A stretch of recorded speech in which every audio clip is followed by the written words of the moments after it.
The two suspects run to the front foyer area and from the outside start to fire at the deceased through the glass windows. At this point, the vehicle that drove the deceased to the scene leaves the area for his own personal safety, but he later returns, and as I indicated to you, is cooperating with the investigation. The deceased is trapped between the suspects and the interior door.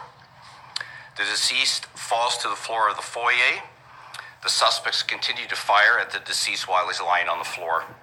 At one point, one of the suspects wearing a burgundy hoodie touches the metal frame of the lobby door in an attempt to hold the door open. Realizing that he has touched the door, the offender in the burgundy hoodie pulls his arm up his sleeve and begins to wipe what he believes is fingerprints that he's left on the door frame.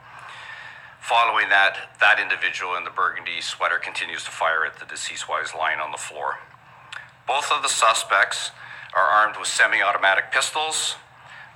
The video shows that both of the weapons lock in the open position, which indicates that the weapons are now empty. The two suspects run back to the Ford Fusion that's waiting for them, that has now taken the position where the deceased vehicle was earlier parked. One suspect wearing the burgundy hoodie gets into the front passenger seat. The suspect wearing the blue or black hoodie gets into the gets into the rear right passenger seat. The suspect leaves the property of 6 Glamorgan Avenue and travels at a high rate of speed northbound on Kennedy Road towards the 401 highway. As I indicated from pathology examination, the deceased was struck many times. The deceased was transported from the scene by paramedics to an area hospital. The deceased underwent emergency medical surgical procedures in an effort to save his life, and they were not successful. He does have a criminal past with the Toronto Police Service, and the family were certainly aware that that may surface during the investigation, so he is known to us. I can indicate to you that he was involved in a relationship. He had a young child that lived in the city of Toronto.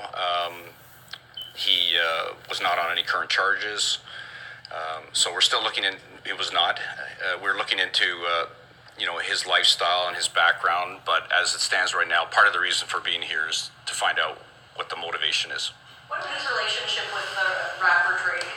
Drake actually, as we know, put an Instagram post saying that this man was part of his family. What can you talk about when it comes to that? Pretty much the same as you know. I've spoken to the family of Mr. Soares. They indicated that he was known to Drake. Drake was a friend of his. Many of the family members have met Drake. And I certainly would encourage him through his tweets to encourage anybody within the community to come forward with regards to any information that they have that may assist in solving his friend's murder. Mr. Soares was clearly the target of the attack. There was another individual who was present that's clearly associated with Mr. Soares, and he's still alive, and he was allowed to leave.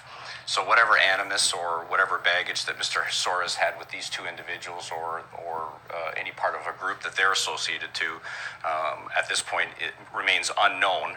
But they were certainly only interested in the deceased person in this particular case.